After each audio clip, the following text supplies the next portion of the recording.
What's Your Story is a platform for individuals to come and tell their own stories about who they are and where they come from. Now, before I introduce our very first guest on this podcast, I want to give honor to God, who's the head of my life. Also, I want to give honor to my mother, Jacqueline Renee, and also honor to my father, Willie J. Abrams. May he rest in peace.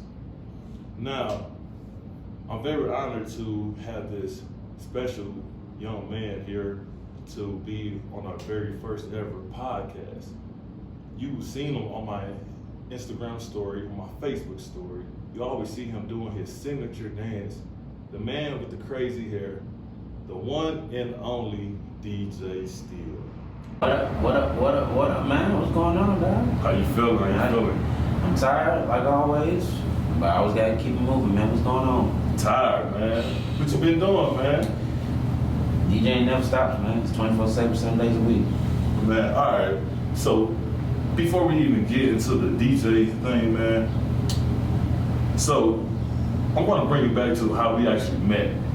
And a lot of people don't know this story. I know. They don't. They don't. And they don't know the rags to riches. Rags to riches. Okay, that's how you go ahead and put it. Okay. We actually met at Norris Hospital, man.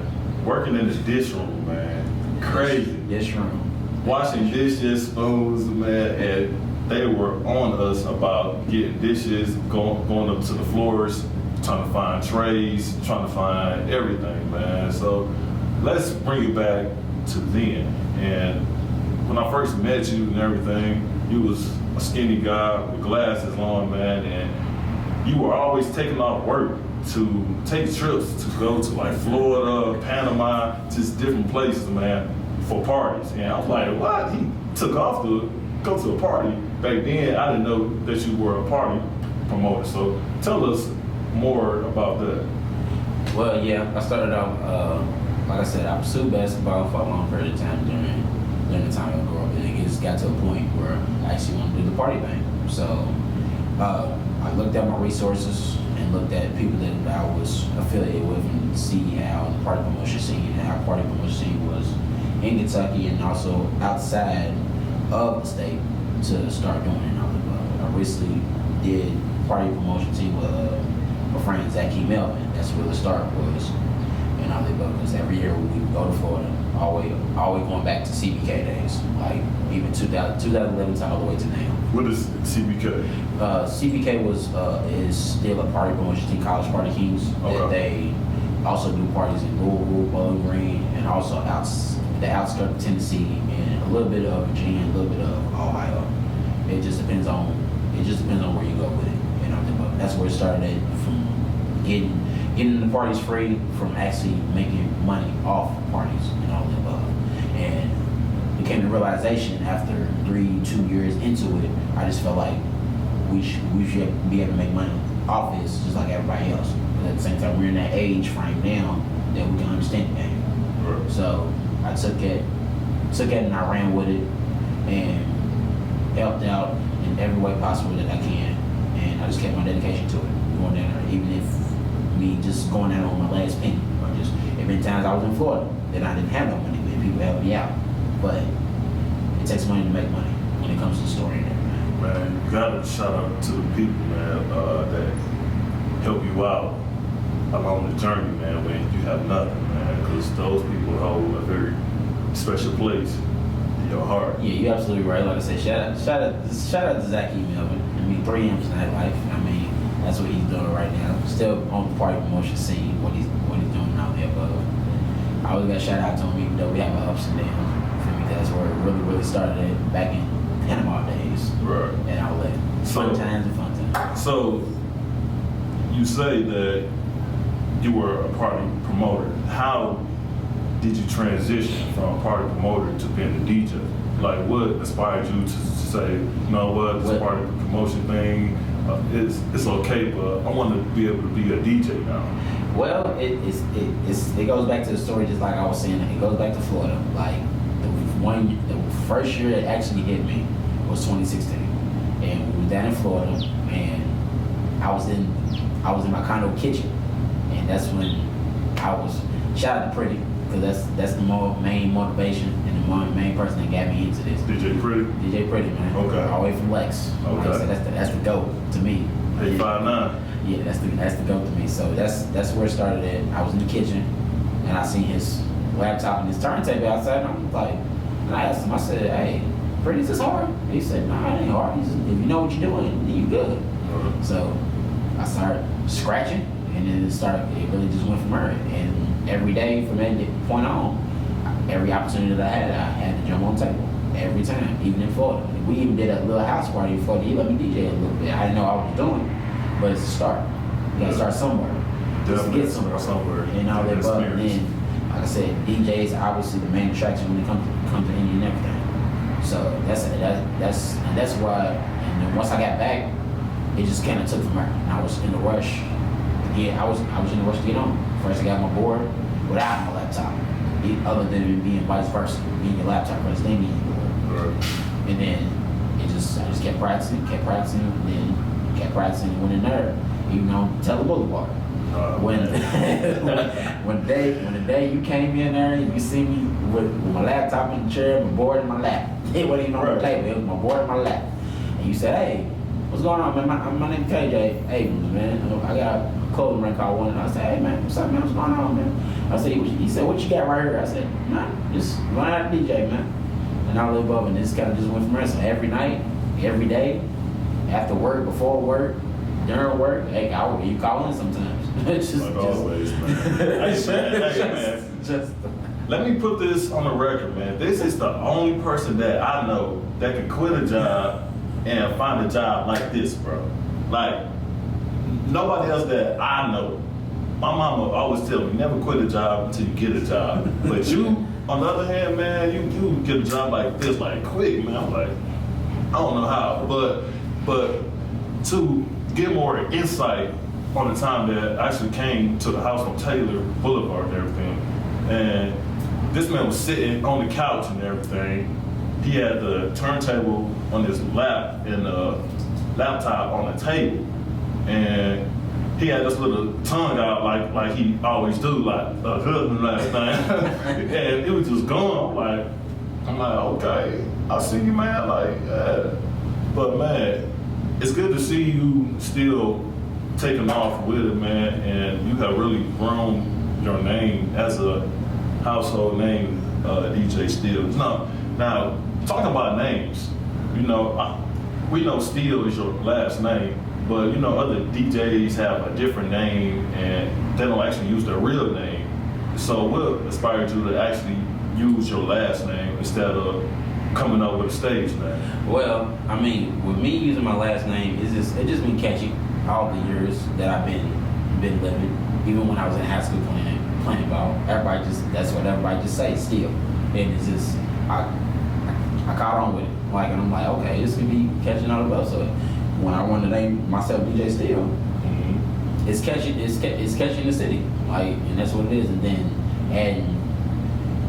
adding the name, putting the name her, everybody think it's Steele with S-T-E-A-L. No, it's S-T-E-E-L-E. I actually have. Let them know, man. Yeah, One more time, man. One more time. It's not Steele. S-T-E-A-L. No, it's S-T-E-E-L-E. Steele. And I'm glad my mom gave me a name and all the above, because like I said, it's a strong name in our family. It is. And I felt like once I get that name, once I get established, and like I said, I knew it was gonna go a long way. And we went up from there. Even if I'm with the same people that I was dealing with now, even with the people I'm dealing with today. Like I said, I keep it going no matter what. I had to keep it going no matter what the case may be. Okay, so how did you get connected with DJ Lil Jerry? Because everybody knows DJ Lil Jerry is another household name, man. He could just put his name on a flyer and would have the whole city come out. So how did you get connected with him, man? I would agree on your first year, though, man. I would agree with that. Yeah, anytime you put his name on something, it's gonna be attraction. But I can remember that story like it was yesterday. I went to like I said, I was at Denny's going out to eat and all the above, and he actually DM'd me on Instagram. It wasn't no phone call. It was DM'd me on Instagram. So he asked me what I did. I have a gig at night, and I told him no. I said, "What you need? What's going on?" And he told me to call him. He just told me to come down to Legends. So, you know, I'm skeptical because it's in the crazy part of Louisville, with the West End Louisville, which everybody don't like to go. But I said, you know what? It can be a growing opportunity. So I went in there. Yes, sir. Went in there, talked to his manager. I said, hey, Jerry, I guess expecting me. Ain't you Steele? I said, yeah. He expected me going in there. I said, okay. Walk up to the stage. It's the first time I've been at Legends / Club 26 / I can go down the name. Sure. Go down the names. That club got changed so many names and all the time. So I got there, and then I was just confused because at the same time, the best conversation he has with me when he got alcohol in his system. That's the best time he had to have a conversation. What do you like to drink, man? I know you know. Bel Air, okay. Sure. That's what he likes to drink. All right, sir. That's what he loves to drink. So that's to have a conversation with. And I was just like, at first, I feel like he wanted me to get on while his brother was having a baby in the hospital. He actually wanted to go see his nephew, and I said, that's cool. But I told him, I said, if you want me to get off for a little bit, I mean, it's a learning experience, so let me know what's up. But it got to a point in the night, about 12 o'clock, 12:30, about to go in the morning, about that time. And I guess he just said, forget it, then we'll go to the hospital. I said, well, okay, I guess we still chilling. Trying to figure out what's actually going on. Right. Trying to figure out whatever, like I said, the whole night, let's just get fat. I'm like, okay, that's what we do every Friday. Okay. Just bopping in the booth like this. Just bopping. Okay. It's cool. So about 2 o'clock, 2:30, when everybody's wrapping up about to leave, thank you for everybody for coming out. I can't never forget the announcement. He said, thank you for everybody coming out. Sold out Fridays. This is what we do every Friday. Next Friday, we're gonna bring the young bull home. DJ Steele and DJ Louisville is gonna be here next Friday at Legend. I said, I looked at my face was like, I mean, don't play with me now. No, for real. Like, cause at the same time, that's the second. At the one point in time, that's the second highest club in Louisville. So I feel more accomplished than anything. Yes, it's in the hood, but at the same time, I feel more accomplished than anything. Because we don't have a lot of venues and we don't have a lot of places to grow and all the above. And then with him bringing me into the circle, it was like, okay, that's what's up. We're gonna do this and all the above. And then he basically told me the background work of why he was bringing me into the circle. He basically grew up with me. We've been cool even during the time when it was Power Movement and AZ Nightlife. We never spoke about that to each other, but at the same time, we still worked around each other. If that makes sense and all the above. Okay. You ain't gotta say. Sometimes you ain't gotta say nothing to somebody to work with somebody. Definitely. All right, so transitioning to working and doing work in the community, and we seen you be the DJ at the Chestnut Street YMCA. I believe it was like your first year as well, and you got connected with the Y, with the youth there, with the members that come there, and they had you to DJ. I believe the first one was the back to school bash, and oh man, that gym was packed, over 100 kids in there, parents in there. We even had Bella Ray come and be the host as well. So how did that make you feel to be able to do that for the community, man? Well, it starts off, we always gotta have something positive. We always gotta have something positive when it comes to the community. Because at the end of the day, the kids gonna look up to us no matter what age they are. Right. So if we're 20, 10 years gonna look up to us. If we're 20, we're gonna look up to 30. If we're 30, we're gonna look up to 40. And et cetera, and keeps going on and on. So in that midst of a moment, kids looking up to me is basically like being the father of an event. And I'm big on having a connection with kids, because at the end of the day, they need more advice from us than anything. Why they taking their opportunity to go out in the world and accomplish things, no matter what they're doing, even if it's DJing, playing ball, reading, studying festivals and all that above. You can do anything if you put your mind into it. That's how I feel like it. You ain't gotta do what I exactly do, but you do better than me. And I tell everybody that's even younger than me and all the above. Okay, definitely, man. The kids are definitely the future, man. So I want to continue to promote that positivity, man. Encourage them. That's how I slow the kids are the future. Yeah. Kids are the future, man. So what does being part owner and brand ambassador of One and Only, what does that mean to you, man?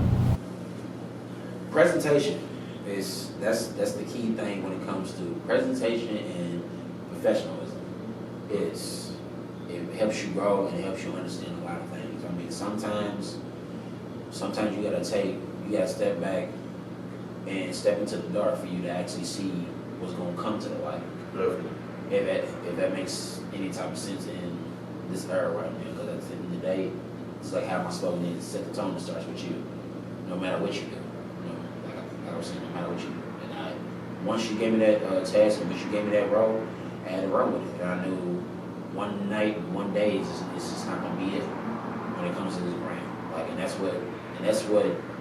Sometimes I feel like us black people fail to realize, like, for real, that's what we fail to realize. We never want to sit down and actually work together. We can talk about dreams all day.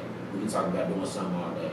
But we're actually going to be the first person to put the money down to actually make it happen, to make it do what it do. And I got myself now involved with people that will put money on the line and money to do things and all that stuff. And that's how we grow. And like I said, we spend money to make more money. So, talk about support now, man, because like you just mentioned and everything like that, people talk about dreams, but people don't really want to work together and come together. So, how do you feel about the support in the city of Louisville than just with black people in general, man? So, what changes do you think that we can make as black people to support each other? But let's go back to the first question about the support in the city. How do you feel about being supported in the city of Louisville? With the support in the city, I feel like it's really an up and down. I wouldn't say it's not support, but it's just an up and down. And what I mean by that is just, I feel like with the city now, you just gotta be obviously affiliated with a certain amount of people to be popular, you know. But it shouldn't be like that. Just like you told me a while back when we was first coming together, we can be the next Atlanta. Definitely. We can. Definitely. I mean, we can. But it's all about coming together. But with her, nobody wants to do it. And I don't know why. It ain't physically because of me. Right. But it's just so much hate and so much this, and nobody wants to see nobody else do better than them. They just want to be at a decent level. And that's what's wrong. Don't you think though that if one person make it and they come back and help somebody else, I mean, like, that's good enough, or is that not good enough to certain people? Because people want handouts though. It's a mixture. It's a mixture of both of what you're saying. People want handouts, but people feel like that's not enough. That's just like for example, if I made it and I came back and I gave, not saying this hypothetical, and I just gave you $1 million I'm making, I give you $1,000. At the same time, are you gonna be blessed? Are you gonna be like, oh, dang, that's what's up? Are you gonna be that person like, oh, this is it? But at the same time, I can be the person that not give you nothing. Right. And all that, but a lot of people don't understand that. They just think, okay, you just gave me $1,000, you got more money than that. They want to take it for everything you got. Right. Because I always ask this question all the time. If I start DJing tomorrow, who gonna care? That question can go on for days and days. Who's gonna care? Everybody's gonna move on what they like. Definitely. So I ain't gonna be moving on my life because that's my love and my passion. Right. And it's gonna damage what the heck I got going on. But you know, saying that it's all part of the game. It's like a basketball game, man. You can be the best player out there on the floor and everything, but if you get hurt in the second or third quarter, you coming out the game. But guess what? The game still could go on without you. You know what I mean? Yep, the game always going on, no matter what the case might be. So.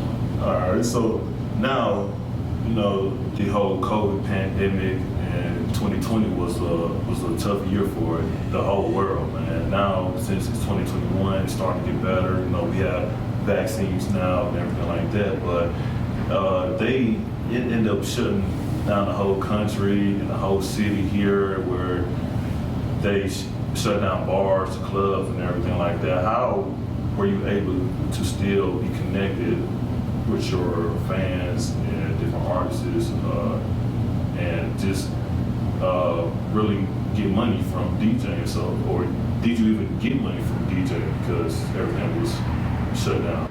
It was still, the whole year, like I said, it was still up and down. And and all that. But I mean, I still had gigs enough to make it to where I am at today, and whatever the case would be, and also a lot of virtual stuff and a lot of virtual meetings. And that's what it basically depends on, with going live from Facebook all the way going live from Instagram, and that's what it was. And then actually working the job, and actually obviously that's the only move I can do at that point. Like I said, it's like you said, the world shut down. Right. So at the same time, we can only do so much. Definitely. Okay. I don't know. So, how did you get connected with Coalitions of Tennessee? Because, you know, you are here in the city of Louisville, Kentucky, man. How did you get connected with a different state and a different city, man? Why did you choose to join Coalitions of Tennessee rather than join with other teams here in the city? I remember like it was yesterday. I remember everything like it was yesterday. especially when it's a lot important to me. So like I said, once Freddie kind of took me under his wing and we was growing each other. I guess 3 months into me DJing, he asked me up front, I think about around January, he was like, "Hey, you ever thought about joining Coalition?" And I said, and the first thing I said, is it straight? Is it good? He said, he sent me a link on the website and I read all about it. So after that, they sent me the contract. He got me the contract with KT. Shout out to KT. He always there for me, man, no matter what. KT's the CEO? He's the president of the Coalition Tennessee. Okay, gotcha. Yeah. The CEO and the founder is DJ Big X and DJ Funky out of Atlanta. That's the corporate CEOs of the brand. But yeah, like I said, remember like it was yesterday. And he asked me, they sent me over the contract, and my lawyers look at it, and all that above, and they said it was a legit contract, so I just signed it and just went from there. I mean, after I signed it, I kind of thought about it twice, what could I do to make it better? Because I always do the future prediction thing. Like I always think about what's going to happen next and all that. But I have a pet peeve with that all the time, with anything and everything that I do, and whatever case it be. So it was about February. It was about February 4th. It was, and it was like February 4th on a Sunday. So it would be my first Sunday actually going down to Nashville. So I rode down to Nashville. First walked in the studio. I don't know what the studio is. I don't know what it is. I just got heard. Right. So I walked in there. I said to the guy that was in front, I said, "Hey man, what's the Coalition DJ room?" He said, "Down there this way, Studio D." I said, "Okay." Walked in there. I'm looking shocked and I'm looking like, whoa. I said, they got speakers hanging from the ceiling. Oh man. Speakers moving. They like an actual concert in there. Like, man. The first thing he said, "Hey, who you?" I said, "DJ Steele." And I said, "Oh, what's going on, man?" And I guess I was just right on time for the meeting. I'm just over, have a little lounge area where free people can sit and all the above. And like I said, just went from there and I got basically more connected. And that's when my music mentality changed from there. It did, because they got music down there that we don't get. But they got music down there that we're eventually going to get. Right. And if I can be the person to bring it here early, it can bring the culture. It can. But instead of us being on the same music trend of, okay, if it hits the radio, okay, that's it. But you gotta look at it. There's a lot of music out there that's not on the radio that can be hits. It can be. Right. But it takes all of us to tap into it. At the same time, you gotta be famous. You gotta be famous to get $1 million. I tell everybody, you gotta be famous to get $1 million. Would you rather have wealth, or would you rather have fame? Fame is just have cameras in your face. I rather have that wealth, man. That's what I'm saying. Wealth is not My a family up yeah, there, that's what I'm saying. for real. Wealth is a constant thing. It is. That's the goal right there, man. It's definitely the goal. So you travel to go to Tennessee on Sundays and everything, and I believe y'all have something called New Music Sunday. Yeah. And so tell us more about that and how artists can get connected with that. Well, like I promoted Tuesday and Thursdays of reposting every week. New Music Sunday is basically getting your music out there. It's from $50 all the way to $200. How serious do you love your music?